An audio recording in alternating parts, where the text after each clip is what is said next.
Thank you very much.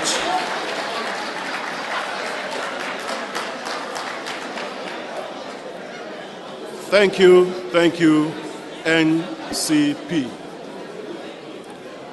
Now is the turn of the CPC, Adeolu Akinyemi. What is the plan of your candidates for youth development? I was beginning to think that the question that we were asked was different. Because rather than hear the plan of our candidates, I was hearing what we had done before. Now, if any candidate has a history of what he has done before, is General Muhammadu Buhari, retired.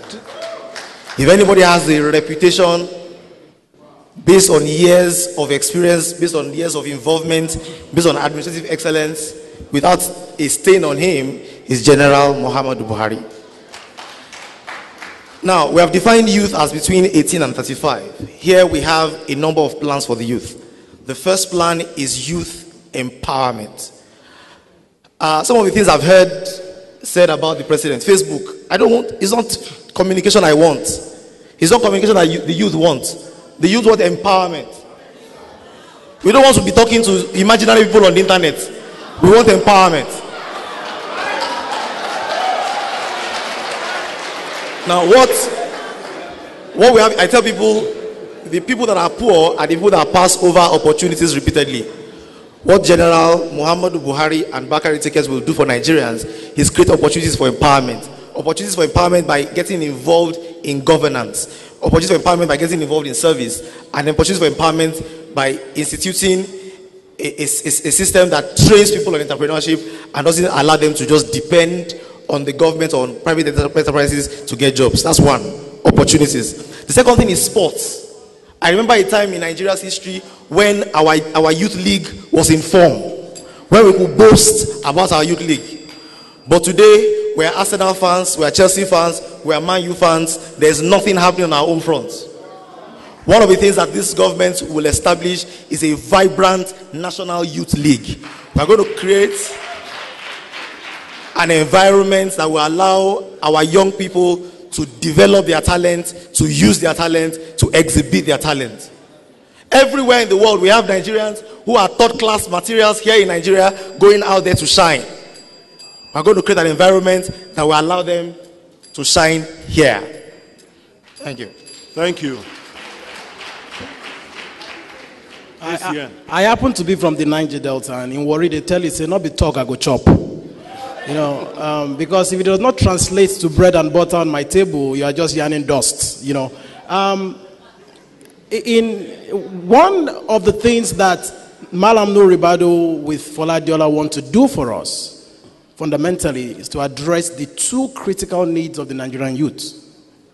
Education, which will translate to quality education, such that the average Nigerian youth will be able to compete with fellow youth anywhere in the world. You drop in the US, you'll be able to compete.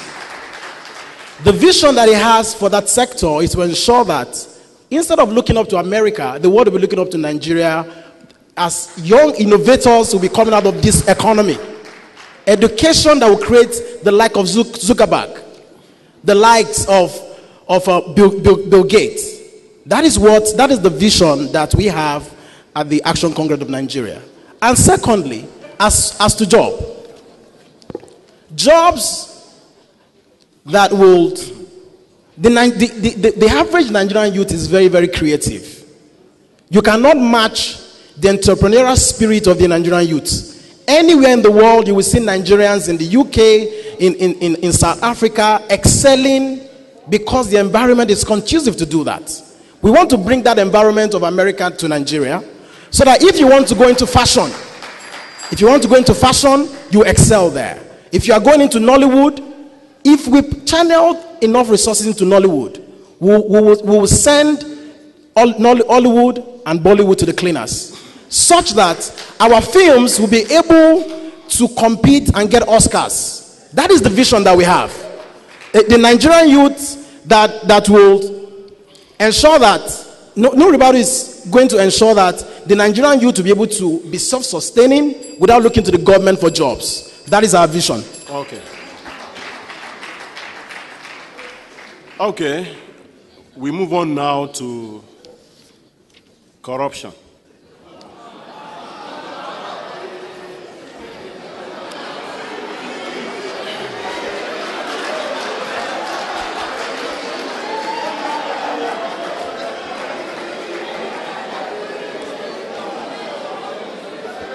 You know,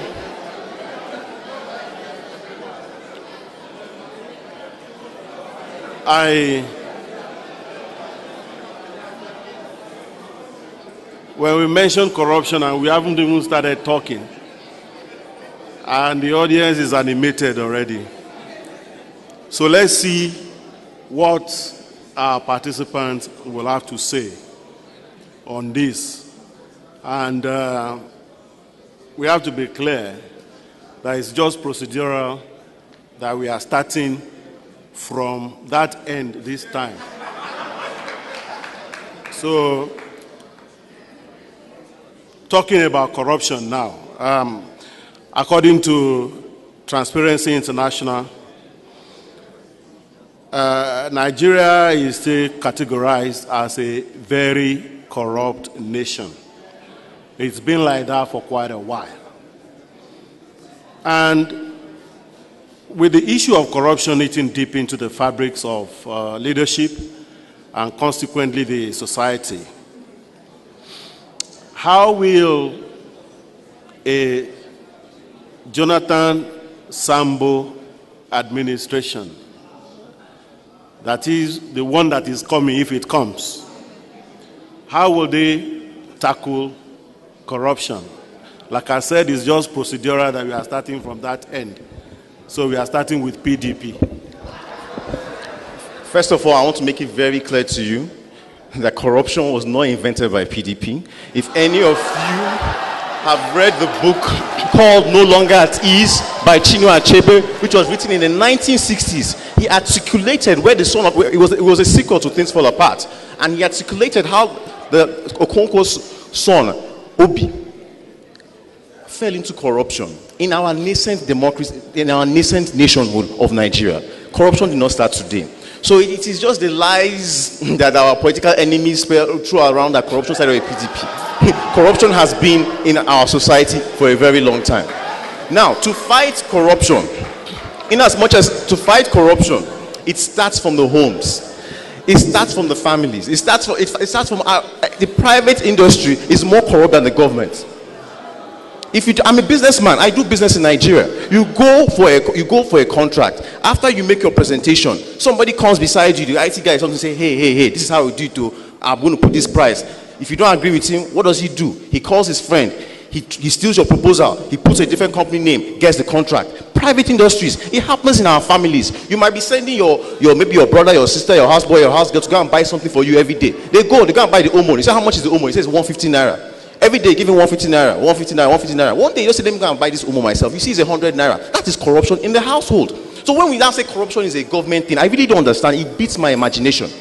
There are institutions in place, EFCC, the police, which are functioning, tackling corruption day by day. It's in the news. You go to EFCC office, write a petition. You see a case of corruption. They investigate it. They follow through, and justice is served. So a situation where you want to bedevil the PDP, it does not work. PDP did not invent corruption.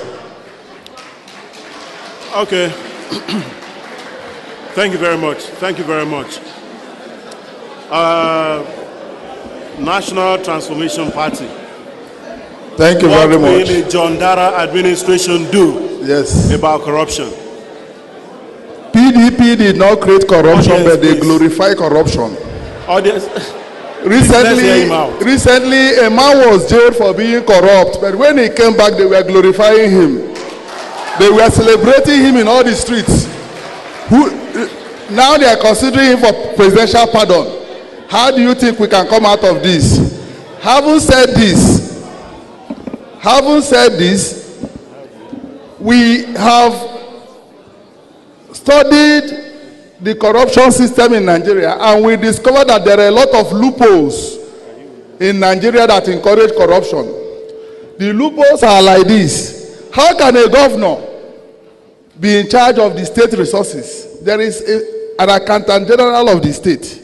But the governor, at the end of the day, the money is with the governor. The governor determines who he give 100 million or 200 million, as the case may be. The accountant generals are not doing their work. So we have accountant general of the federation that is not doing his work. So we think that we have to first have reorientation of these people who are supposed to manage the resources of the nation. When we give them that orientation, then we can now know where they have that instruction, where they get that instruction to mismanage Nigerian fund. So I think we have discovered, John Dada's government will make sure he tighten up those loopholes that these people capitalize on to make sure they defraud Nigerians. Thank you. Okay, thank you very much. And members of the audience, maybe I need to appeal to you once more. You need to know that this is a media event. It's being recorded for transmission. And when you drown out the person who is talking, that's not going to look good on television. So please, you may want to consider that. So, corruption, what will your candidate do about corruption? Thank you very much, sir. Yes. In dealing with the issue of corruption, first, it is important to understand that corruption is universal. And corruption is pervasive in a country like Nigeria, and there's nothing you do, even with the death penalty against corruption, you cannot stop corruption, but you can reduce corruption. What a Dele Momodu presidency will do is, number one, to first of all provide a leadership that is not corrupt. There is a Yoruba adage that says, if you want to know if a fish is rotten, smell the head. So if the leadership is corrupt, it goes down to the very roots of it. So we are not going to fight corruption the same way we have witnessed in the past, where we handpick a few people and make scapegoats out of them. Yes, we need to deal with corruption at the top level, but we also need to deal with the systemic nature of corruption in Nigeria. And how are we going to do it? A system, for instance, that tells you that for you to rent a house, you have to pay 3 years in advance. But you're not going to collect your rent 3 years, your salary 3 years in advance. So there must be corruption somewhere. So a Dele Momodu presidency will put an end to that by providing credit systems for Nigeria. No developed society in the world exists without a credit system. We are going to encourage our banks from day one to start granting mortgage facilities to the citizens. Because a lot of our citizens are under the burden of their rent. You have to pay rent. You have to think of how to get money to pay rent for the next 3 years. You have to think of your kids. They have to go to school. But what we are going to do is to make corruption unattractive to Nigerians. And the only way you can do that is for you to reduce the burden. And I've said it, we are going to create credit facilities for Nigerians. And beyond that, we are going to empower the police. We are going to strengthen the police force to deal with corruption at every level. And how do we do that? We have to pay them very well. We have to equip them to deal with corruption. Thank you. Time up. And thank you very much.